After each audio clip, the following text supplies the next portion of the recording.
Welcome to End of Life Conversations and Reflections.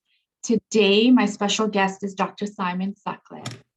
Dr. Simon Sutcliffe graduated in medicine with honors in 1970, obtaining his doctoral thesis in 1979 at the London University in England. Dr. Sutcliffe was a clinical oncologist and the president and CEO of the Princess Margaret Hospital and Ontario Cancer Institute from 1994 to 1996.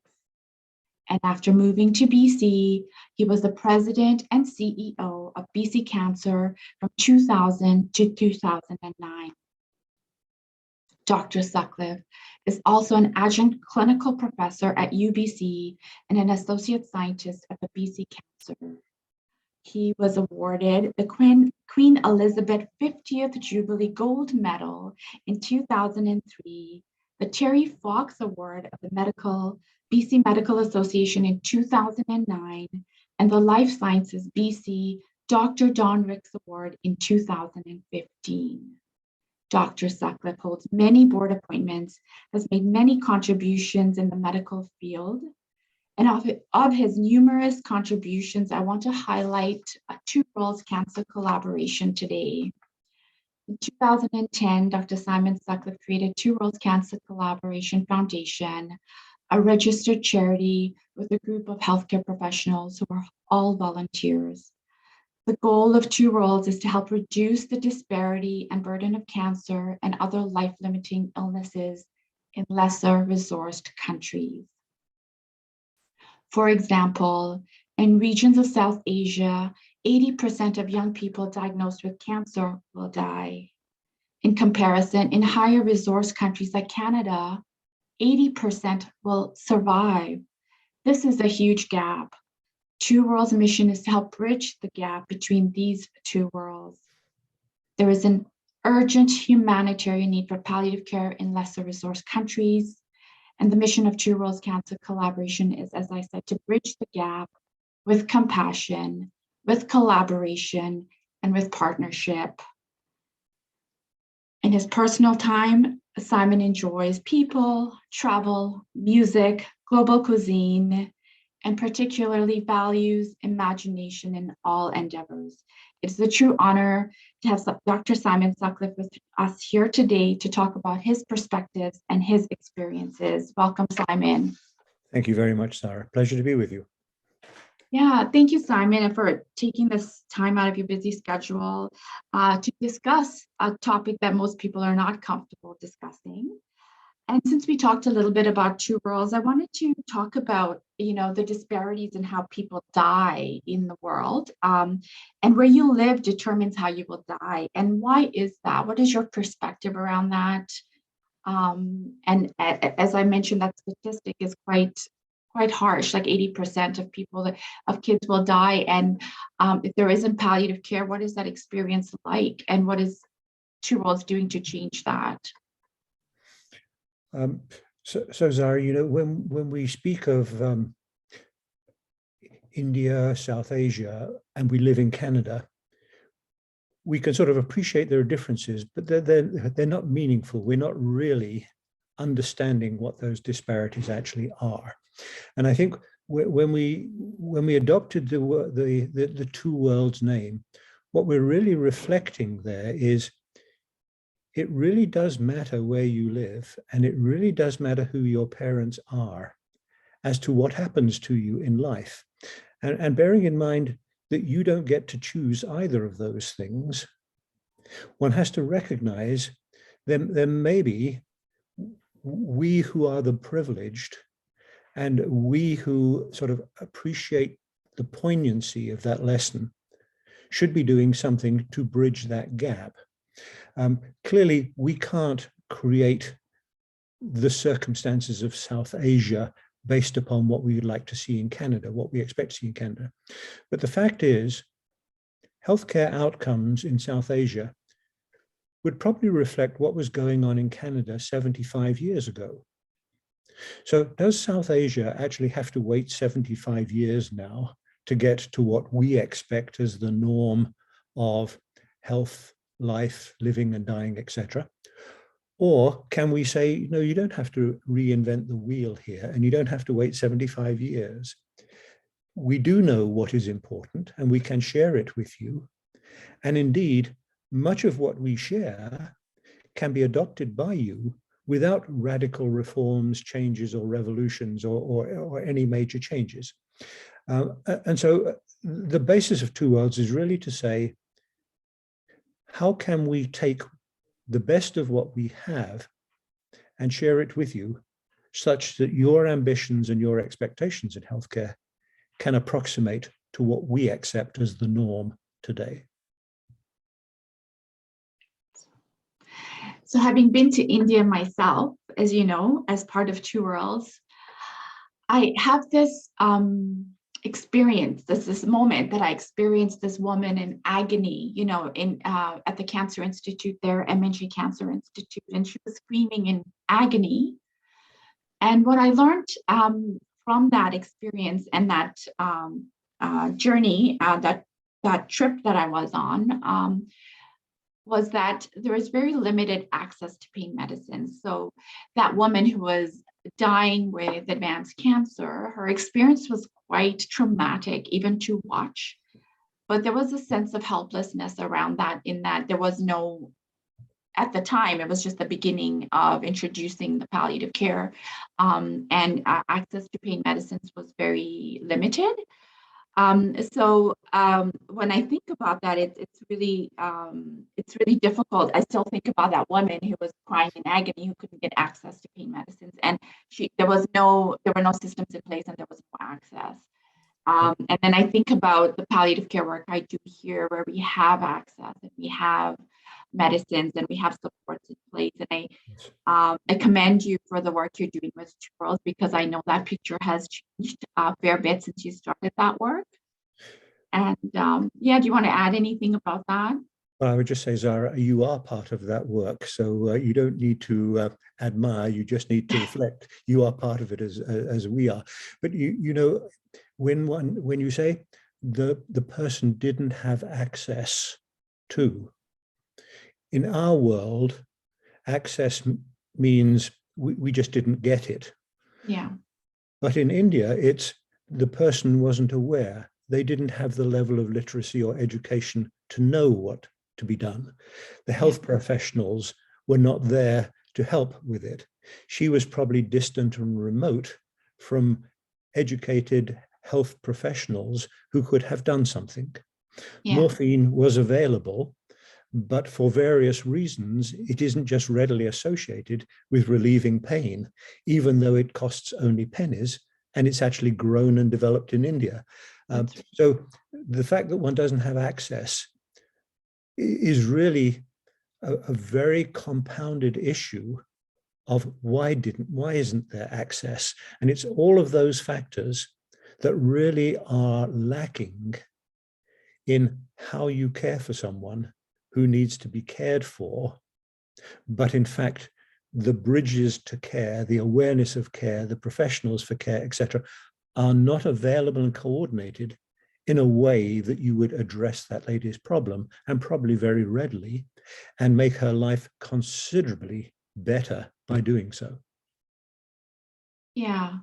And so would you say, like, I noticed that there was I know that there was a hospice built, and there was end-of-life care that was part of the cancer journey there, because a lot of people are diagnosed really late. And could you give us a glimpse of that journey now? Like, if a woman was coming to the MNG Cancer Institute, what would that look like? I think back then there was no hospice and even a lot of palliative care and access to medicines. But in your experience in the recent while, would you say that experience has changed a fair bit? And I guess I just want to reflect on what was going on and what Two Worlds has implemented and supported. And what does that look like now? And what are the hopes going forward for Two Worlds and access to? And I'm going to answer that in two steps, Sarah, because the first point is that the person now who comes to MNJ Institute with cancer, in general, is coming with quite advanced cancer. Yeah. So they have actually been in their home and community circumstances, experiencing the progression of cancer and not knowing or not having awareness or access to the ability to do anything about that until such time as circumstances force you almost to engage the healthcare system and travel the kilometers and the distance, etc., to MNJ. So a very key point of this type of work is many cancers can actually be cured or even prevented in systems that actually try and achieve that and put in place the measures in the population to do so. And one of the great things that has to be done in the lesser resource world is change that circumstance whereby people do not actually bring awareness of their problems to light until they are so advanced that you are often in a circumstance where cure isn't attainable and palliative care is the only option. Now, having said that, of course, in most lesser resource countries, there really is a profound lack of awareness of palliative care as an intervention to help someone with the burden of illness. It's as if we believe a healthcare system is designed to treat disease. And if it does so, excellent. If it can't do so anymore, then goodbye. We don't have anything to offer. That's very much the paradigm that we tend to function in. And yet the reality is that a person's life goes on well beyond the disease treatment experience. It goes on until their death. And how that period can be managed in a way that makes life good or life worth living, and one can engage the benefits of living, that's really the place where palliative care comes in. It accepts, no, you cannot be cured. That's not an expectation, but yes, it is a very real expectation that you can continue to experience well-being and derive the pleasures and the joys of having that lifespan that is left to you. You'll probably recall, Zara, probably it's not more than 10 years ago, people in Telangana would say it's not worth trying to do anything for someone with advanced cancer. They're going to die of it. Right. People would say of children with cancer, you're wasting your money if you do anything about a child with cancer. The money should be put to good use, etc. And those are the prevailing wisdoms that arise from the circumstances that people are living in. And yet the realization that we know is you can do a whole lot about cancer. Treatment can be extremely good. It can be highly effective the earlier that you detect it. And even if you cannot cure it, there are very many things that you can do that will give rise to well-being and quality of life that can add value to the days that a person has. And so it's really changing that cultural mindset.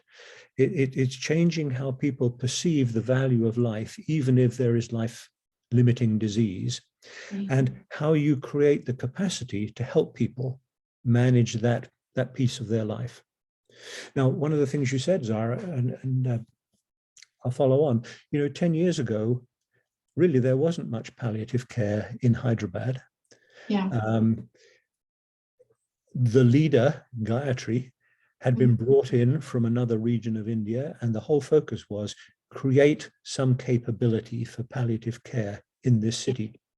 So now, if we just fast forward 12 years, so now we have Gayatri as the professor and the head of the Department of Palliative Care at the MNJ Institute. She has inpatient beds dedicated both to adults and children for palliative care. Yeah. She runs ambulatory clinics. There are, I believe now, 5 ambulances that do domiciliary care 24/7 in the region of Hyderabad. There is a hospice with 28 inpatient beds for adults and children. Now, in the state of Telangana, which has 45 million people, there are now 31 community cancer clinics. There are 311 beds that didn't exist in the community now for palliative care. This system is all linked on an internet-based real-time consultation service capability, so that even if you're in a remote part of Telangana, You can be online and talking with someone with expertise, sharing experiences and giving guidance, so that you're removing that whole aspect that it matters where you live. Right. Now, it doesn't matter where you live. The expertise can be where you are. You've replaced the need for you to travel or for the doctor to travel with information, knowledge, experience, and wisdom doing the traveling. So I would just say, that's 12 years. That's working in collaboration.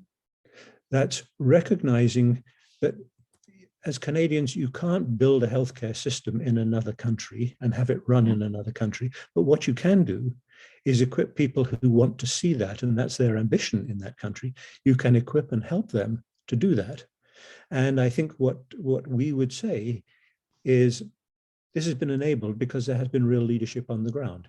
You can't do this without someone who wants to see it happen. You can't do it without a permissive environment that says they will help you, whether it's the government, whether it's MNJ, whether it's the community, etc. All of these things are critically important.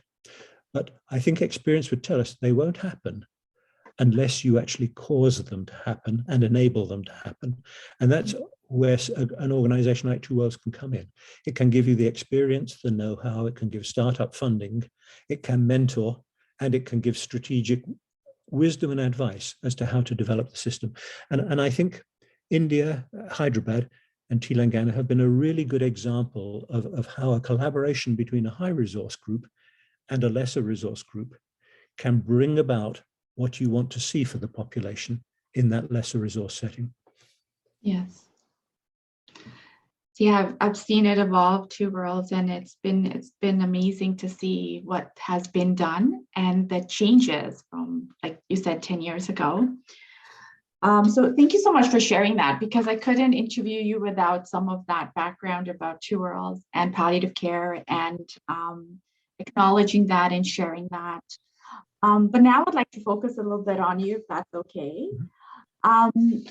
I am wondering, from your experiences, obviously as a physician and an oncologist, your experiences around death and dying, and is there an experience from your work or even your personal experience that stands out for you, that still you think about today, a dying experience, a death experience, that still resonates with you, that was a moment for you where you learned a little bit about death, dying, and living, and that you still carry with you?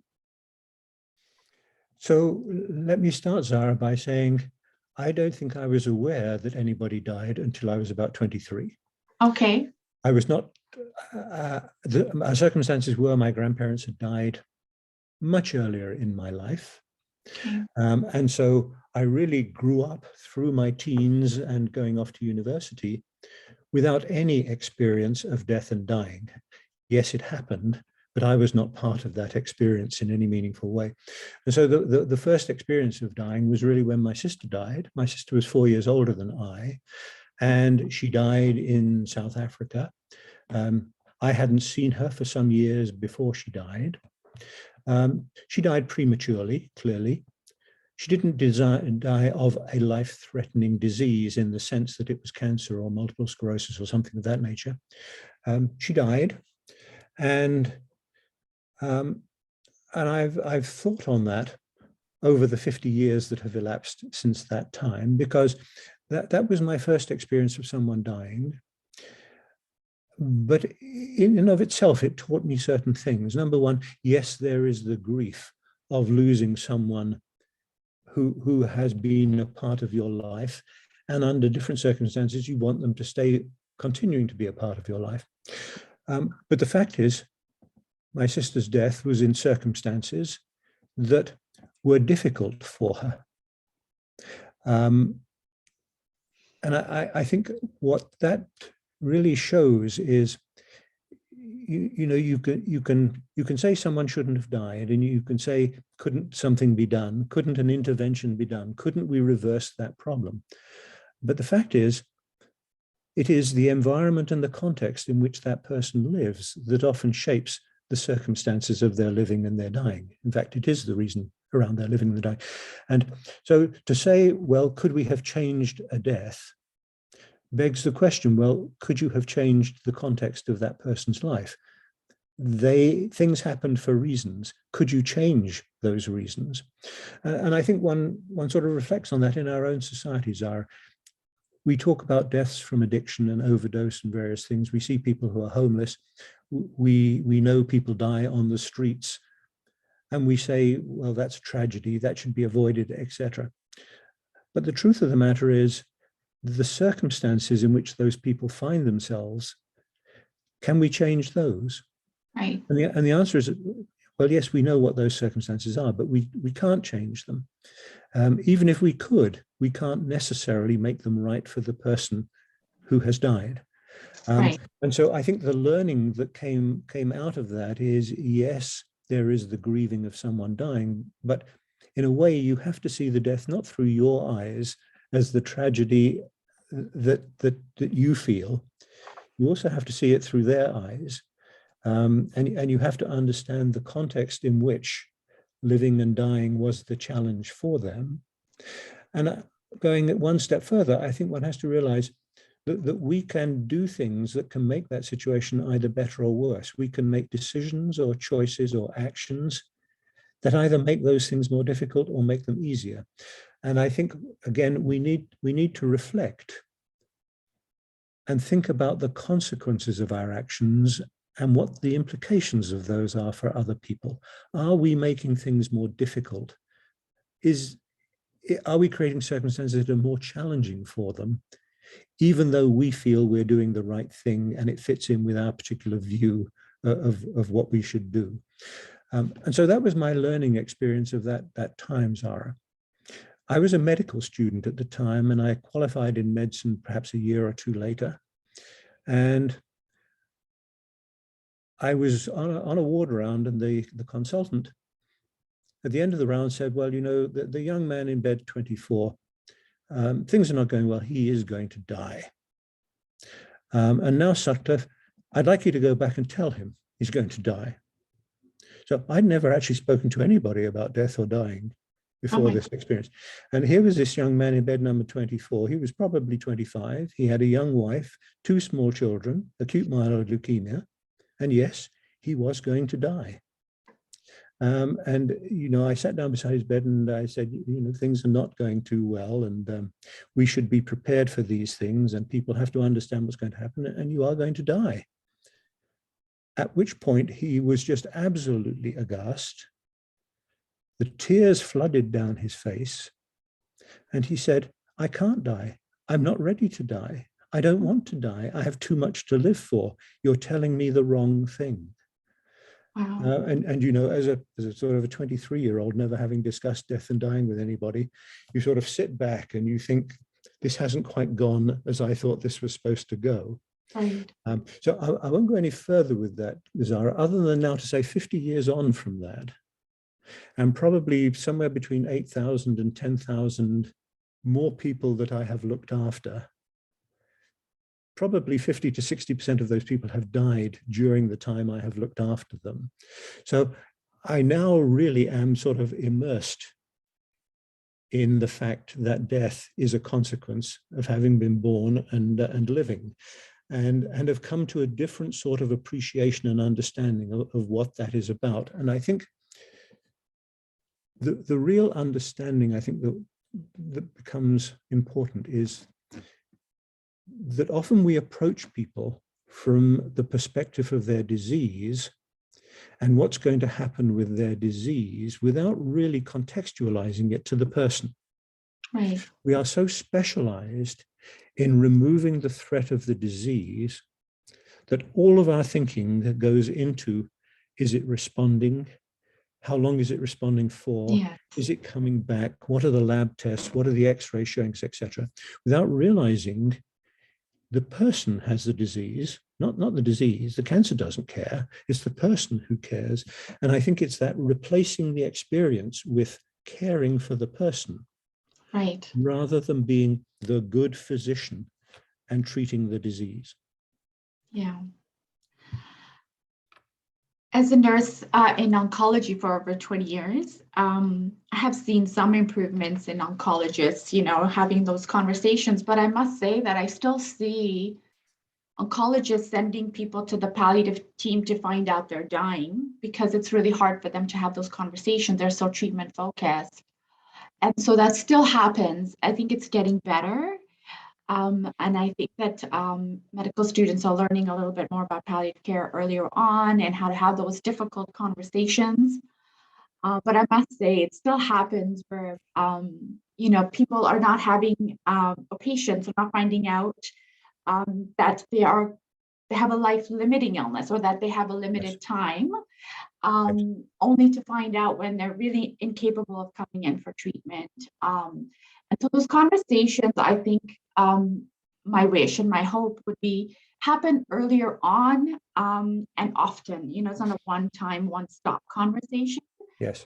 And so would you have any, I guess, pearls of wisdom or anything you want to share around anyone working in the medical field or a new physician, or any tips you have? I mean, I don't know, like over the years, how have you dealt with those situations differently? And if there's anything you want to share around that, and how, yeah, I mean, it's a big question, I think. So it's like, and I think the younger physicians coming through are a lot better, and they're not being thrown in. They're being, getting some opportunities to engage with patients and observing other physicians role model for them. So yeah, I don't know if you had anything to add around that. And a second question that I'm going to put onto that is, when you had patients die or when you have patients die, what helps you with that? Is there anything you do? Because grief, it's not just for the patient. Like as healthcare providers, we also experience grief. How do you cope with that? So just a little bit on your first point there, Zara. I'm, as I say, I'm 50 years post my medical training, but when I was in medical school, the whole ethos was you are here to treat disease. If you don't treat disease well, you will have failed as a doctor. We were just transitioning from an age of paternalism where instead of saying you have acute myeloid leukemia, one would say you have a severe case of anemia. We were just passing through that stop telling lies because you think that's the kind way of doing things and start being honest and tell the truth. I don't think even today we really have an education and training system for physicians that really focuses on the honesty of health, healing, wellness, and dying. I think we still have a system that is very focused on the acute illness, the threat to life, and the necessity for interventions that remove or defer the threat to life. And I think the thing that one has learned, or at least ways that I've learned through my professional career, is people want you to be expert at treating the disease. Nobody comes to the surgeon without expecting him to be an excellent surgeon. Yeah. Nobody comes to an oncologist with acute myeloid leukemia without expecting, are you an expert in dealing with this disease? And can you give me the greatest chance that you will control my leukemia and remove that threat? That's an absolute necessity, and one can't diminish that. That is the skill of the professional. But I think the truth is that you have to put that skill in the context of the life and the person who has that disease. And you have to understand what's important to that person. Yes, they will say, I'd like you to get rid of this disease for me. But do you know anything more about that person's life? Yeah. Does knowing about their life just extend to you took a family history and a social history and you know they don't smoke or drink, etc.? Or do you know what that person's ambitions are, what their aspirations are, what drives their relationships, what they're hoping for over the next few years? That conversation that says, if we couldn't cure you, and if you have an ongoing life after this, what really drives the quality of that life for you? is it really the length of that life that you want? Or is it the quality of life during that further lifespan? If so, what is quality for you? Is quality traveling? Is quality time with your family? What constitutes what really is important to you? And I think in a medical sense, Zara, we look at survival curves, and on the x-axis, we have the proportion of people, and on the y-axis, we have time. And I think what patients are saying, we don't want those two axes. We want time down the bottom, and we want quality of life on the other axis. And we want you to give us the biggest area under the curve on this plot that you can.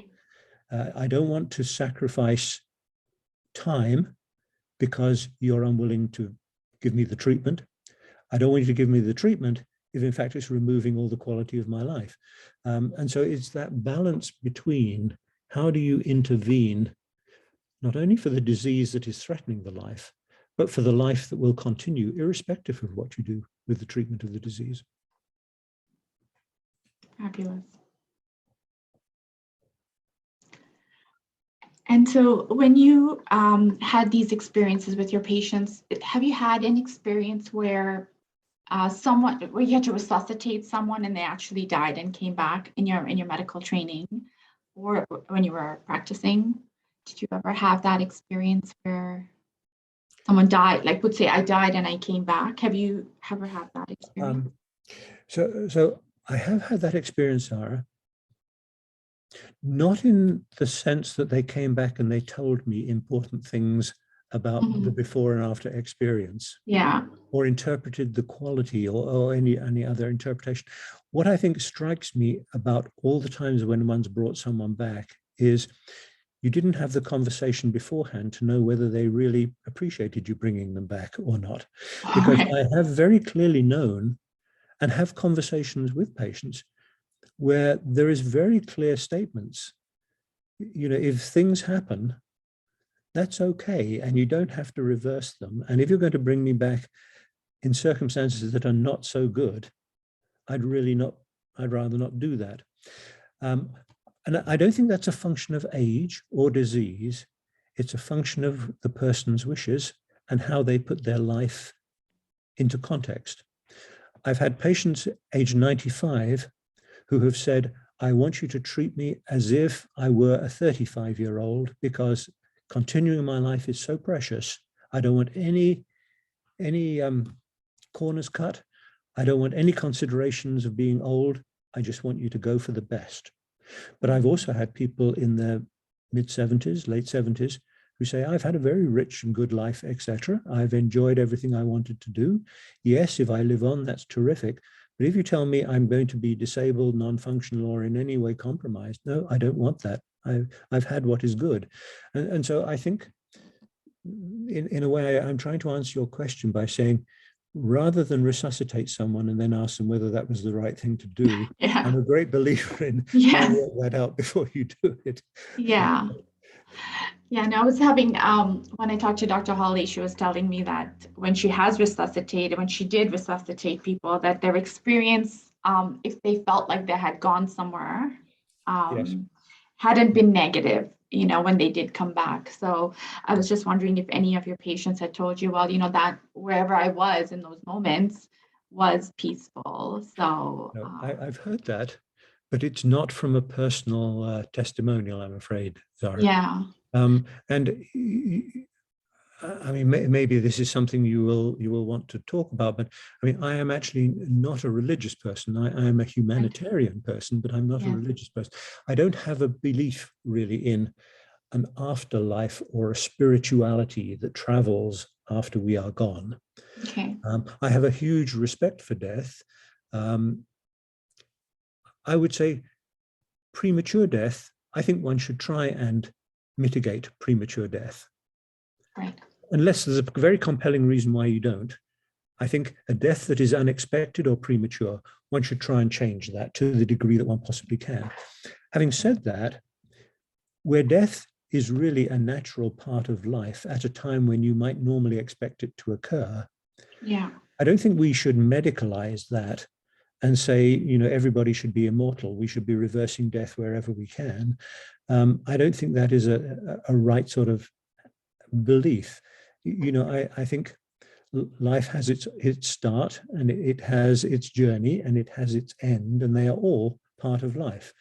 And so I don't think one should necessarily fear a natural death or believe that that is the wrong thing and that life must be pursued at all costs for as long as possible. I do think that death is an expectation, and that we should expect it under appropriate circumstances. I don't think we should fear it. What I do think, and this again goes back a little bit to our two worlds conversation, Yeah. I think we would all like to experience it in a certain type of way if we have the option of doing so. Yeah. And I think we can all describe what that might look like. Yeah. I think what we'd say is we very rarely see that in South Asia. And yet, why shouldn't we see that? Why can't we have that? That's not a difficult expectation or ambition. It should be achievable. And so if you were to describe your expectation of that, what would it be? I mean, for me, I know it would be, I have a list of, like, I think about death a lot. And I know that I would want certain things around, not things, people, and I would want access to medicines, and I'd want to be comfortable, and I want to be pain-free, and I want. There's a lot of wants there. Yes, yes. But that doesn't always happen. And I find that if you were in South Asia, that's not something you could say that I want this and that. It is what it is. What would you want to have happen in your last and final days, Simon? Have you thought about that, and how would it look like? Well, what would ideal scenario? Right. So, Zara, I would say in my life, I don't think I am a control freak, but I do think when it comes to my death, I would like some control over that. Mm-hmm. And it's not to control the length, or it's really control over the process. And there are things about the process that I would say I'd like those to be present. I would like my death to be dignified. I would like to be pain-free. I would like it to be in the comfort of my surroundings with my family. I would want an aura of calmness. I would like us perhaps to enjoy a movie that was very important during our lifetime, or listen to some music that was particularly poignant, or perhaps to share some foods that have had particular meaning at various times. I don't know whether you remember, there's a Woody Allen comment that says, I don't fear death, it's just I don't actually want to be there when it happens. I think, yes, I'd rather not be there when it happens, but I know that I will be there. Yes. And so for me, the thing is, try and make it then the most appropriate death that you can have. And I think, we are very privileged people. We live in circumstances where we have the opportunity to try and put measures in place where that will happen. Yes. We have accumulated, or we have assets or resources and relationships, various things that hopefully will allow that to happen, short of some emergency situation or some disabling, burdensome circumstance. And so I don't think one should fear any of that. And I don't think one should medicalize it. I would hope that no one would say, well, look, he is going to die, but we better take him into hospital. And who's going to have that conversation about the ICU and various other things? I would like all of that just to be an understood circumstance, because it's been discussed and everybody is quite prepared for this trajectory.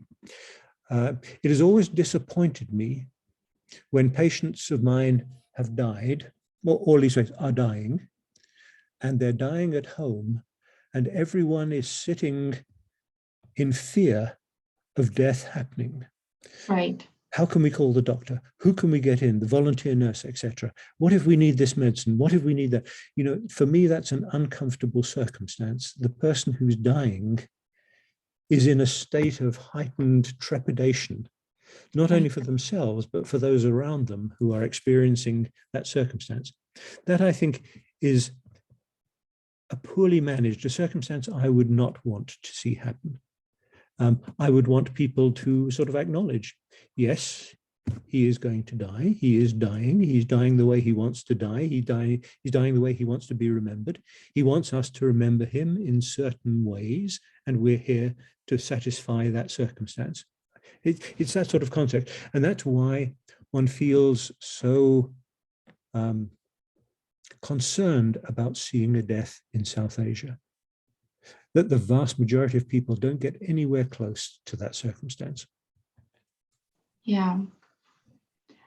Think of people that die after they've come traveled for days to get care and then not have the money for their body to be transferred back home.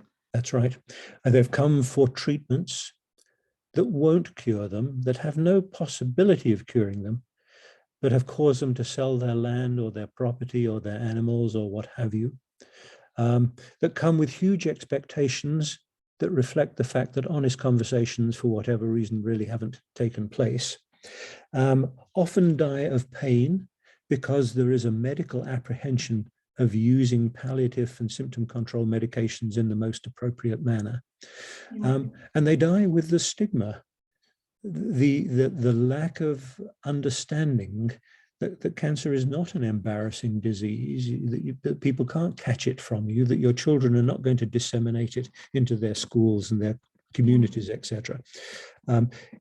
So often we see a death with no dignity.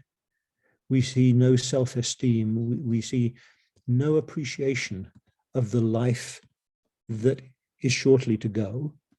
And whilst we can see caring, because that's now become more of an accepted circumstance and we've built it into the system, it is only available to those who actually get to us. And for the vast majority, that isn't the way that they are going to experience the end of life. And that's a great tragedy. Yeah. You know, the end of life is not all about MRIs and CT scans and ICUs and drips and those sorts of things. Yeah. It is not a costly thing, but it is a caring thing. And the question is, how do you build that caring capability into the system?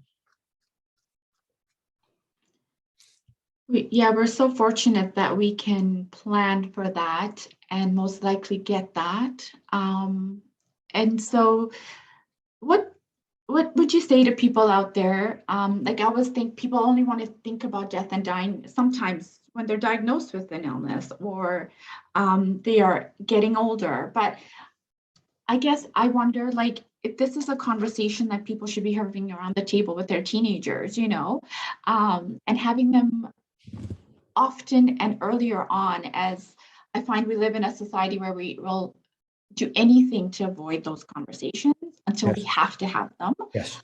And so I guess I'd like to end this conversation with any wisdom you have around or that you want to impart around how do you plan for, how do you infuse those conversations? What can you do earlier on, like for families, young families, to make sure that you are starting to change the culture, the shift,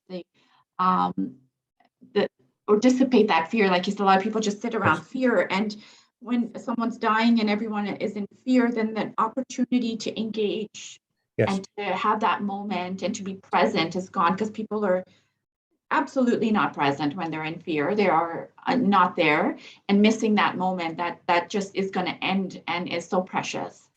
So any parting thoughts around that and how people can prepare for their end of life journey? Yes. In a way, Dara, I think we get into that conversation because we talk about death, and everybody immediately gets very embarrassed and uncomfortable because we're talking about death. I think the conversation that one should have with one's children, be they teenagers, be they younger than that, be they now adults, be they with grandchildren, the conversation really is about life and the way that you want to enjoy your life. Right.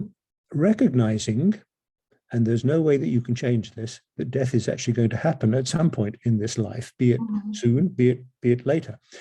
I think there are two tragedies in a life that you should try and avoid. Number one is regretting that you didn't do something, or you didn't have a relationship with someone, or you didn't care for someone, and you no longer have the opportunity to do so.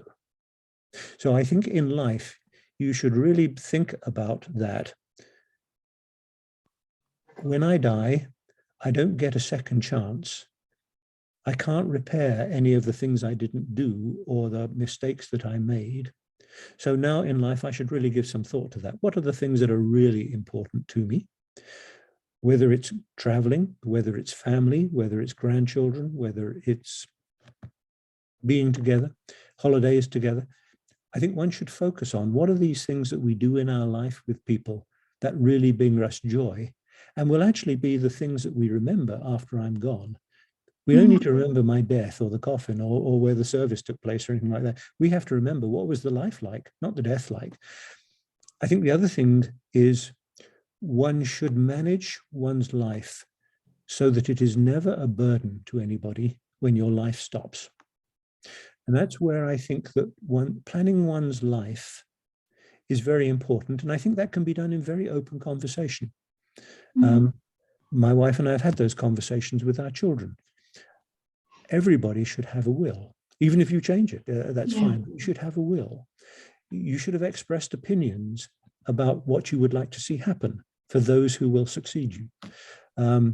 You should not leave things so that when you die, everybody's going to say, oh, heavens above, what a mess we've accumulated here. Or divide the family over assets and property and who should have got what and should we get this. All of that should never happen. That can be dealt with very readily with very open conversations in a way where everybody just knows this is how it's going to unfold. There won't be thunder and lightning when Dad dies. Yes, he will die, and yes, there'll be a service, and yes, he'll be interred or buried or whatever happens. But actually, everything about his life will go on.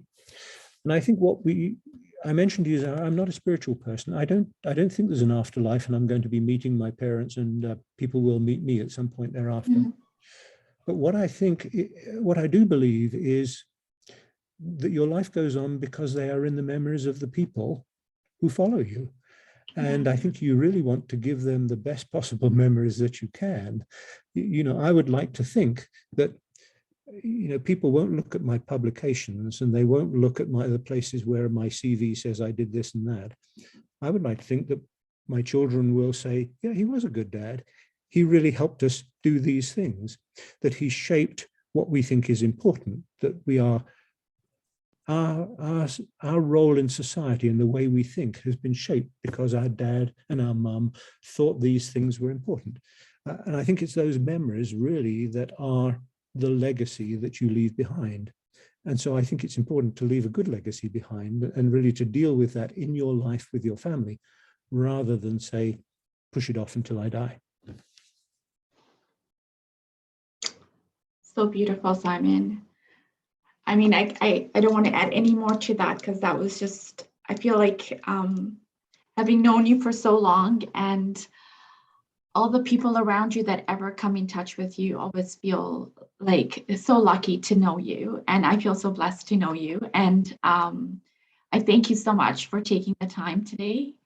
I'm really touched by what you just said. And thank you. I'm very appreciative, Zara, that we've had this conversation. Thank you for working with me in Two Worlds, and thank you for being a partner in the journey as we all make our way through life, healthcare, and how we put things together. Been very nice chatting with you. Thank you, Simon. Have a good day, and Thanks. thank you. Yeah. Bye-bye. Bye-bye.